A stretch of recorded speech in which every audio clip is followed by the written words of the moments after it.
Fallait vraiment que j'en parle. Bah oui, forcément, vous êtes sur cette vidéo, c'est vous parler de Samsung Galaxy 7 Flip 5 et du Fold 5. Alors, ça va être une review relativement assez longue, donc n'hésitez pas à mettre cette vidéo en pause dès maintenant pour vous abonner et à mettre un petit pouce bleu, bien évidemment. On est plus de 6100 personnes sur cette chaîne, merci beaucoup. Et donc, pourquoi je voulais vous en parler? Parce que je trouve que vraiment, ils font du super bon boulot, surtout pour le Z Flip 5, vous allez voir pourquoi, par rapport aux précédentes versions. Alors, il y a aussi quelques points négatifs aussi à prendre en compte parce que j'ai pu, voilà, faire pas mal de recherches sur ces téléphones-là. Et ça m'a un petit peu déçu parce qu'il y a certaines choses que j'aurais pu, voilà, qui auraient pu s'améliorer, mais par exemple la batterie, enfin voilà, pas mal de trucs en compte, mais il y a quand même pas mal de points positifs. Bon voilà, en gros vous l'avez compris, c'est une review complète de ces deux smartphones. Pourquoi, en tout cas, ils ont fait une nouvelle version? Et B, ça rencontre pour moi le plus gros succès de chez Samsung quand ils lancent ce type de téléphone parce que ça reprend un petit peu le téléphone à clapet, donc de poche qu'on avait dans les années 2000, qui se différencie aujourd'hui parce qu'on a un écran qui est vraiment à l'arrière où vous allez pouvoir faire pas mal de tâches parce que aujourd'hui on a cet écran pour le Z Flip 5 qui est encore plus séduisant je trouve que les versions précédentes parce qu'on a un écran beaucoup plus grand à l'arrière par rapport aux précédentes versions. Alors ce qui va rajouter peut-être de la fragilité si vous faites tomber votre smartphone parce que si vous le faites tomber à l'arrière ou à l'avant, vu que ça a des écrans, c'est un petit peu compliqué. Alors vous ne pourrez pas avoir toutes les compatibilités au niveau des smartphones. Par exemple Netflix sera compatible, mais par exemple si vous utilisez YouTube, ça va être un petit peu différent. Donc voilà, aujourd'hui c'est disponible pour passer des appels, passer voilà aussi forcément, vous l'avez compris, tout ce qui est voilà, appareil photo, etc. pour se prendre en selfie, etc. C'est juste génial parce que vous avez un retour écran. Donc ça, c'est vraiment un plus. Et ça, j'aimerais bien l'avoir sur un smartphone en réalité. Mais bon, forcément, les prix aussi, on en reparlera un petit peu après. Des prix de départ au niveau de la précommande. Parce que ça aussi, il faut le prendre en compte. C'est des téléphones assez haut de gamme. Donc forcément, ça va pas se vendre à, vous l'avez bien compris, en dessous de 1000 euros. Hein, surtout quand c'est des prix de départ. Donc ça va être pour des personnes qui souhaitent ou qui ont l'utilisation de ce type de smartphone. Alors oui, on a une charnière qui a vraiment une pliure complète au niveau de cette dalle. Parce que vous allez sûrement vous poser la question. Parce que c'est cette 5e génération. Et les charnières tiennent énormément. Et vous pouvez le plier un certain nombre de milliers de fois. D'ailleurs, il y a eu certaines versions d'avant. Il y a des personnes qui se sont amusées clairement à, voilà, à chaque fois déplier, replier, déplier, déplier, replier à la main. Et ça sur des milliers de fois. Donc vraiment, avant que vous cassiez ce type de charnière, ça peut prendre des années. Et des fois, ça ne pourra pas se casser parce que ça a déjà été étudié en laboratoire pour vraiment tester la résistance de ce type de charnière là-dessus. Alors, ça vous fait un écran quand il dépliait de combien de pouces? Alors, ça vous fait un écran quand même de 6,7 pouces. Et si je vous reparle de l'écran de derrière, il fait 3,4 pouces avec une dalle AMOLED. Donc 1,9 pouces en 2022 et aujourd'hui on a 3,4 pouces. Donc c'est beaucoup plus grand, vous allez pouvoir faire davantage de choses. Alors oui, il faut aussi qu'on parle un petit peu des capteurs principaux hein, qui sont à l'arrière de ce smartphone. 12 mégapixels avec la capacité d'avoir une optique stabilisée équivalent à du 24 mm en gros et une capture secondaire de 12 mégapixels. Alors oui, je vais aller dans certains détails parce que je suis vraiment passionné. Donc si vous ne comprenez pas ce langage, je vous invite à aller un petit peu plus loin sur la vidéo en fonction de certaines sections. Je vais essayer de mettre certaines sections si j'arrive à le chapitrer. Mais voilà, après c'est pas dérangeant, ça dure, c'est vraiment, je vais pas y passer des heures là-dessus. Donc on a aussi le combo optique en gros qui permet d'avoir un ultra grand angle vraiment très sympa pour pouvoir se prendre en selfie etc. Et vous pouvez d'ailleurs poser votre smartphone. C'est ça qui est bien pour se prendre en selfie, c'est qu'aujourd'hui vous n'êtes pas obligé d'avoir je vais y arriver, un trépied. En gros vous pouvez le poser d'une version verticale ou version horizontale et ça prendra le smartphone en photo. Enfin ça vous prendra en photo tout simplement, en selfie ou quoi que ce soit. C'est vraiment bien parce que d'avoir un smartphone inclinable, je trouve que déjà c'est beaucoup plus petit. Ça se met facilement en poche, ça prendra encore moins de place. Alors est-ce que le poids est différent? Pas forcément en vrai. Franchement, entre un smartphone pliable et non pliable, il n'y a pas beaucoup de poids supplémentaire. Alors côté aussi niveau vidéo, parce que je pense que tout le monde y est un petit peu intéressé, on pourra filmer en 4K 60 images secondes. Mais attendez, le Full HD jusqu'à 240 fps et un 720p à 960 images secondes. C'est juste dingue. On a l'un des derniers, des dernières puces, le Snapdragon 8 génération 2, avec une version avec 8 Go de RAM et une batterie 3700 mAh. C'est dommage, c'est pas beaucoup, c'est pas beaucoup, c'est pas beaucoup. Encore une fois, et pas forcément peut-être une charge rapide derrière, donc c'est dommage. Ça, c'est vraiment un truc qui devrait prendre en compte. Tu peux peut-être avoir une charge rapide parce que beaucoup d'utilisateurs aiment ça. Et aussi avoir une batterie beaucoup plus évoluée et avec beaucoup plus de stockage. Parce que là, on a quand même des technologies qui commencent à consommer. Forcément, on a on a, je vais y arriver, un écran à l'arrière et un écran à l'avant. Bon, ça commence à consommer parce que tout dépend de l'utilisation que vous en faites aussi. On sera sous Android 13, donc sur la surcouche One UI 5.1. Donc Samsung garantit à peu près 4 ans de mise à jour là-dessus, voire 5 ans pour les mises à jour de sécurité. Donc au moins, vous êtes sûr de garder à peu près votre smartphone entre 4 et 5 ans.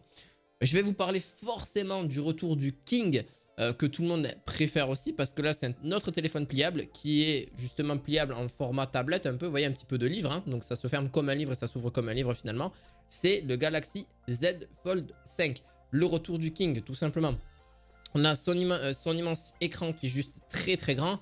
Pareil, il a quelques points négatifs aussi, mais en vrai, il est très peu. Enfin, il y a vraiment très peu de points négatifs, si ce n'est sa batterie. Je le répète encore, c'est vraiment dommage. Ils n'ont pas vu par rapport aux précédentes versions une batterie beaucoup plus améliorée, parce que forcément il y a des nouvelles technologies sur ces appareils là, mais ils n'ont pas décidé de forcément mettre une plus grosse batterie. Alors pour moi, alors ils ont peut-être fait un sacrifice parce qu'ils se disent que déjà une batterie ça prend de la place. Ils se sont dit peut-être que ça prendra moins de place, etc. Il faut savoir qu'on a à peu près 13,8 mm d'épaisseur, soit 2 mm de moins que son prédécesseur, ce qui n'est pas terrible non plus, hein. En soi c'est pas non plus énorme comme différence. On a un poids de 253 grammes, c'est normal qu'il soit beaucoup plus, justement beaucoup plus lourd parce qu'il est pliable. Donc c'est limite, quand il est pliable, ça fait à peu près 2 smartphones cumulés. Donc en gros le gabarit, quand vraiment il est déplié, c'est génial parce qu'on peut s'en servir pour lire, on peut s'en servir comme une tablette, pour travailler. Moi c'est ce que je trouve génial dans les téléphones comme ça, pliables assez grands. Et vous avez même le stylet hein, qui existe toujours. Et bon, qui reste assez cher hein, dans l'ensemble, ça dépend après de la marque, si c'est Apple ou si c'est Samsung, mais vous m'avez compris, les stylets sont assez chers. Mais que ce soit pour dessiner, que ce soit pour travailler, que ce soit pour faire de la retouche photo, je trouve personnellement que le côté Android et le côté au niveau logiciel est vraiment bien fourni. Donc on a vraiment une dalle AMOLED, donc deux fois rafraîchissement adaptatif. Je le couperai pas au montage hein, de toute manière, de 1 à 120 cm. L'écran en façade hérite vraiment des mêmes technologies que l'AMOLED 2X ou 2 fois, exactement, rafraîchissement adaptatif quoi en gros. Et on a 6,2 pouces au niveau de celui-ci. Donc pareil, un capteur principal qui est intégré. Alors il est vraiment fait pour la photo, oui et non. C'est vraiment surtout pour l'utilisation, même si je le trouve vraiment exceptionnel. Mais franchement, c'est pas vraiment un smartphone fait pour ça, même s'il a quand même... mais pas hélas la version ultra qui est pas du tout la même au niveau de ses capteurs hein, parce qu'il n'a pas ce capteur de 200 mégapixels. D'ailleurs c'est le Galaxy S23 Ultra que je vous conseille d'aller voir, j'avais fait d'ailleurs une vidéo dessus et qui a bien fonctionné, merci pour ces retours. On a un troisième capteur de 10 mégapixels et un capteur secondaire de 12 mégapixels et le principal de 50 mégapixels pour celui-ci. Donc oui, ça rajoute un plus avec aussi un ultra grand angle équivalent à du 13 mm. Donc là-dessus, qu'est-ce qu'on pourra retenir? Alors oui, au niveau photo, vidéo, c'est simple et efficace. Mais j'ai pas rappelé que oui, ce smartphone-là a un écran aussi possible. Donc en gros, vous avez des capteurs optiques, vous avez un écran qui est vraiment très grand. Et d'ailleurs, vous pouvez filmer en 8K 30 fps et en 4K 30 fps. Je trouve ça dommage qu'ils ne filment pas en 4K 60 images secondes. Ils ont oublié la frontale en 4K 30, donc Full HD 240 et 720p 960. Je trouve ça littéralement débile de ne pas avoir fait de la 4K 60 alors qu'ils font de la 8K. Mais bon, la 8K c'est toujours bien de pouvoir se filmer. Aujourd'hui avec un smartphone, tu arrives quand même à avoir une qualité aussi bien que certains appareils photo. Alors je m'entends hein, parce qu'un appareil photo sera toujours plus développé. Mais si tu n'as qu'un smartphone pour filmer, la qualité reste assez exceptionnelle. Parce que oui, forcément une caméra aura plus de détails, aura plus forcément de colorimétrie, etc. Aujourd'hui avec un smartphone ça reste vraiment d'une très bonne qualité, surtout si c'est pour des vidéos YouTube ou des vidéos TikTok, etc. Ou si c'est juste pour des souvenirs de famille. Donc voilà, le nouveau stylet S Pen, donc ne s'arrange pas à l'intérieur du téléphone mais peut prendre la place au sein d'une coque en silicone que vous pouvez avoir de disponible. Donc ça sera un peu sur les marchés des revendeurs hein, que vous verrez un petit peu sur le marché. Alors oui, prix et disponibilité, il faut vraiment qu'on en parle. Le prix est juste exorbitant. Enfin pour moi c'est un peu énorme pour le Z Flip 5. Personnellement je pense qu'il descendra au niveau du prix durant l'année, voire l'année prochaine. Parce que forcément il y aura d'autres versions qui vont sortir. Donc ça va laisser place à de futures versions. Donc qui seront forcément eux des prédécesseurs. Et donc on a entre un lancement pour 8 et 128 Go pour le Z Flip 5 de 1169 € minimum. Et ça pourra aller pour 8 Go et 512 Go de stockage, 1339 €.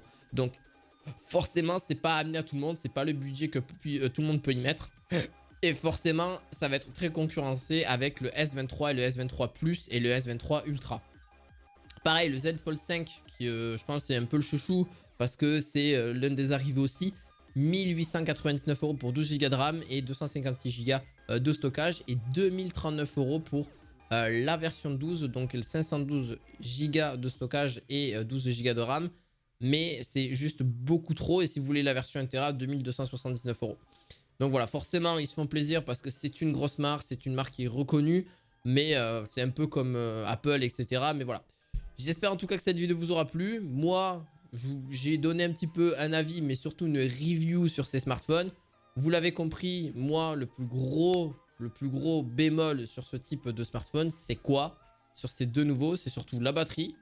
Ils se sont inspirés forcément des Galaxy S23 et S23 Plus par rapport à certains aspects, même s'ils n'ont pas toutes les technologies que peuvent offrir les S23 et S23 Plus. Donc voilà, à vous de voir qu'est-ce que pour vous, quel est le plus équivalent ou quel est le mieux entre ces deux-là. Je vous laisse en tout cas le commentaire pour en discuter. N'hésitez pas à mettre un petit pouce bleu, à vous abonner à cette chaîne. On se retrouve très prochainement pour d'autres vidéos high-tech. Je vous dis à la fois prochaine. Ciao, ciao.